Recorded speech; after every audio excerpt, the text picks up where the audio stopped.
ধর, আনন্দ কর। বলরাম রায়চৌধুরী নতুন বউ এনেছেন, নিজের মেয়ের বয়সী।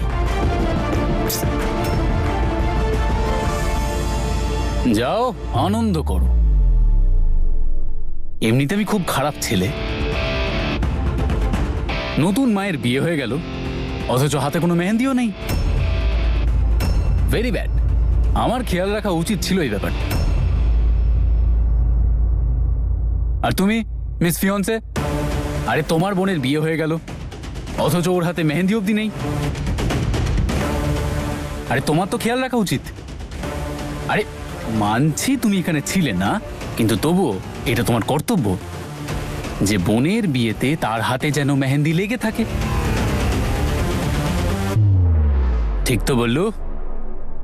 এখন বিয়ে তো হয়ে গেছে, কিন্তু মেহেন্দির অনুষ্ঠানের দায়িত্ব আমার আর মিস ফিয়ন্সের। আরে কি হলো, সবাই এরকম কাঁদো কাঁদো মুখ নিয়ে দাঁড়িয়ে আছো কেন? আরে আনন্দের সময় বলে কথা, নাচো গাও মস্তি করো।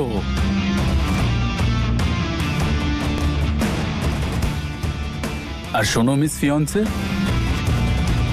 যাওয়ার আগে এটা তো বলে যাও যে তুমি কার হয়ে বিয়েতে আসবে, বরযাত্রীর দিক থেকে নাকি আমার নতুন মায়ের দিক থেকে?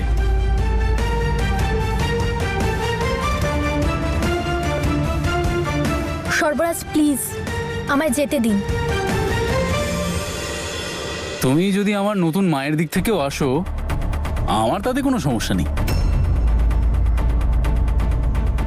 কোনে পক্ষ তো আমরা অবশ্যই।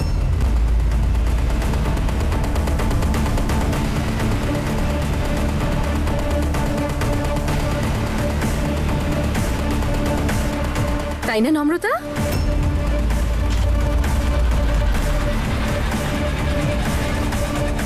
অবশ্য কোনে পক্ষ তোমাকে কিন্তু এমনি এমনি পারফর্ম করে দেখাবে না, ফুল অন রেডি হয়ে আসবো, তারপর হবে ডান্স। চল, রেডি হয়নি? আসছি। হ্যাঁ,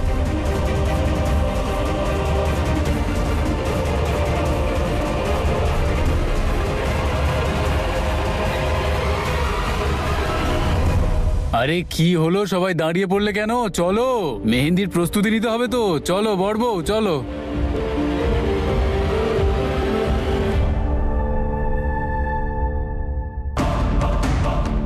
বল কেন এসেছিস তুই এখানে আবার? আমি তোকে বলেছিলাম না মুগার আশেপাশেও যেন তোকে দেখতে না পাই, তারপরেও চলে এসেছিস এখানে তুই। তুমি আমার হিয়ার আর ঈশানের জীবন অলরেডি ধ্বংস করে দিয়েছো। আমি আর ভয় পাই না। ভয় পেতে হবে তোকে, কারণ আমি এখনো তোর ঈশানের জীবনটা কিন্তু পুরোপুরি ধ্বংস করে দিইনি নম্রতা। তাড়াতাড়ি বল কেন এসেছিস? আমি যেমন আমার ইচ্ছেতে যাইনি, তেমন আমার ইচ্ছেতে আসিওনি। তুমি যবে থেকে এখানে এসেছো আমার জীবনটা শেষ হয়ে গেছে। আর কেন আমি ঈশানের জীবনে ফিরে আসবো? সেটাই তো আমি জানতে চাইছি যে তুই কেন এসেছিস। কি প্ল্যান চলছে বলতো তোর মাথায় এখন? প্ল্যান করা, স্কিম বানানো, এসব তোমার কাজ, আমার নয়। তুমি আমার জীবনের সমস্ত সুখ কেড়ে নিয়েছো। আমি হিয়ার সাথে এটা করতে পারবো না। হিয়া আর আমি একে অপরকে কত ভালোবাসতাম, কিন্তু এখনো আমায় ঘেন্না করে শুধুমাত্র তোমার জন্য। চুপ! তোর মুখ থেকে যেন কখনো হিয়ার নামটাও না শুনি আমি। ভুলে গেছিস নাকি তুই? বলেছিলাম না আমি তোকে।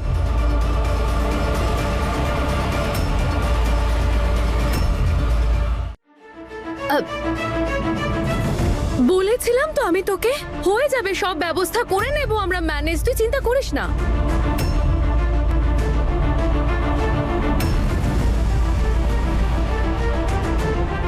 চল আমরা ভেতরে যাই, চল। আমি বাড়ি যাব। কোথাও যাবি না তুই।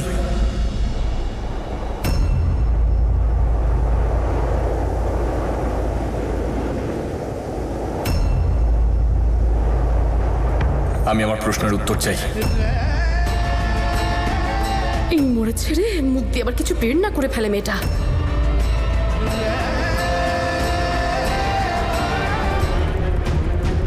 তোমরা দুজন পরে কথা বলে নিও, এখন আমাদের অনেক কাজ পড়ে আছে। মনে নেই তো সর্বরাজ কি বলেছিল? চল, অনেক কাজ আমি আছে। ওর সাথে একা কথা বলতে চাই।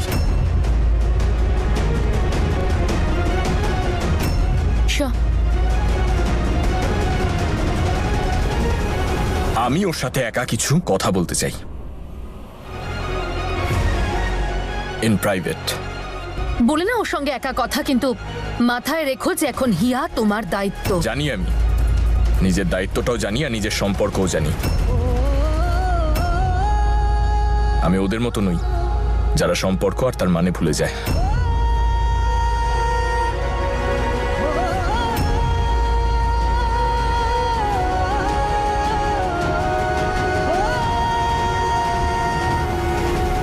বি ফর বললো।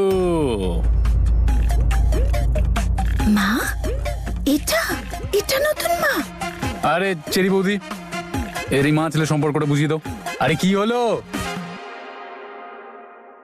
আরে মাসি, আপনি এখনো রেডি হননি কেন? মাসি? আরে আমার নতুন মায়ের তো বোন আপনি, তাহলে তো আপনি আমার মাসি হলেন। দেখুন, এটা কিন্তু মজা করার সময় নয়। আপনার সাথে আমার একটা ইম্পর্টেন্ট কথা আছে। হ্যাঁ চলুন, করে নিচ্ছি। আচ্ছা বলুন, কি ব্যাপারে কথা বলতে চান? নম্রতার ব্যাপারে। চলুন কথা বলা যাক।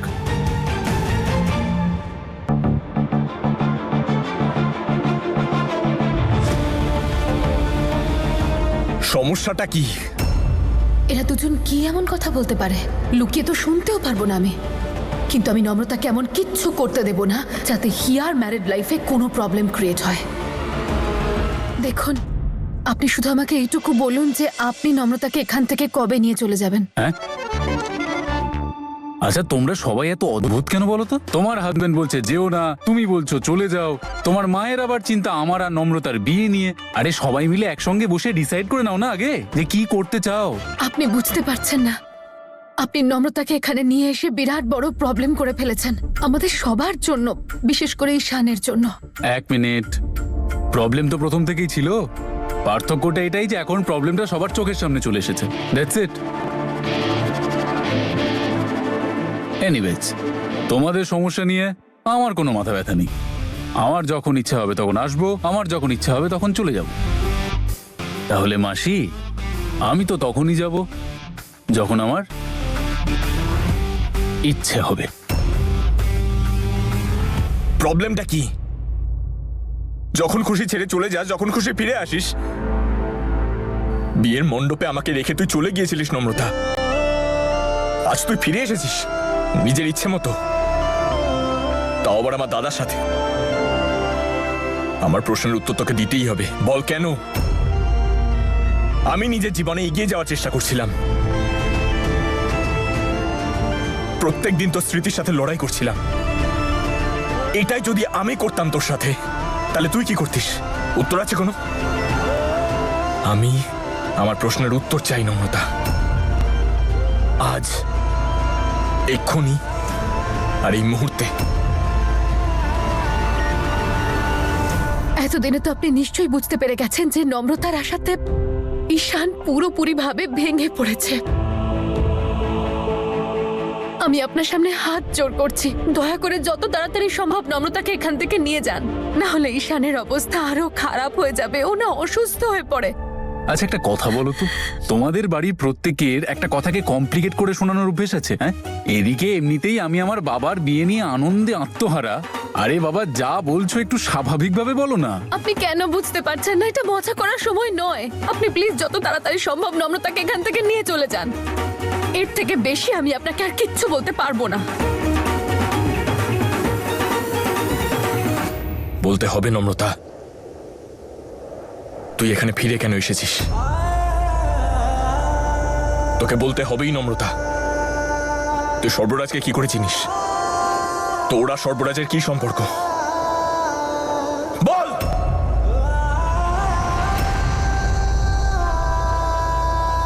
তুই আমার গোটা জীবনটা বরবাদ করে দিয়েছিস, আমার পৃথিবীটাকে ছাড়খাড় করে দিয়েছিস, গোটা জগতের সামনে আমার ভালোবাসার নাটক বানিয়ে দিয়েছিস। বল নম্রতা, চুপ করে থাকিস না, তোকে বলতে হবেই, তুই আমার সাথে এরকম কেন করলি? আমি যদি তোকে বলতে পারতাম তাহলে তোকে হারাতেই হতো না। না ঈশান, আমি তোকে কিচ্ছু বলতে পারবো না। বল তুই কি চাস?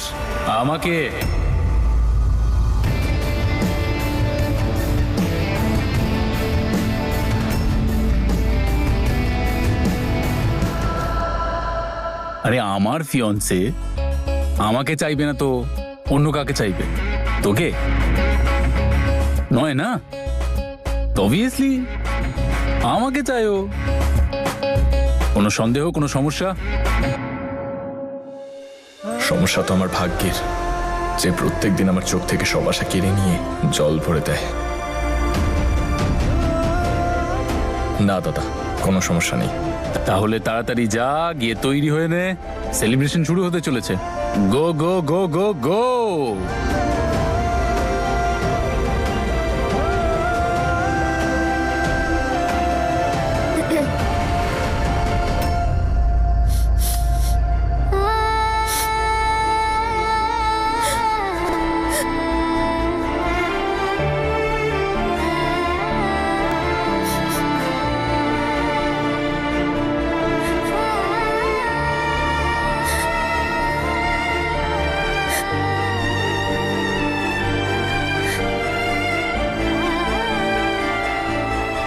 আরে নকল হলেও তোমার ফিয়ন্সে তো আমি, সেজন্যই রুমালটা নিয়ে নাও।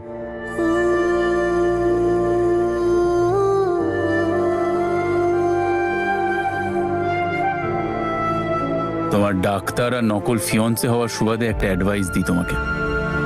তোমার মনে যা আছে না, সেগুলোকে বাইরে বের করে দাও।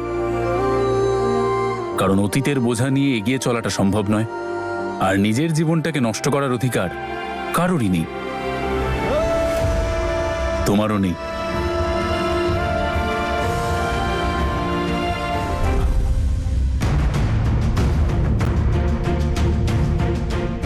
নমস্কার, নমস্কার।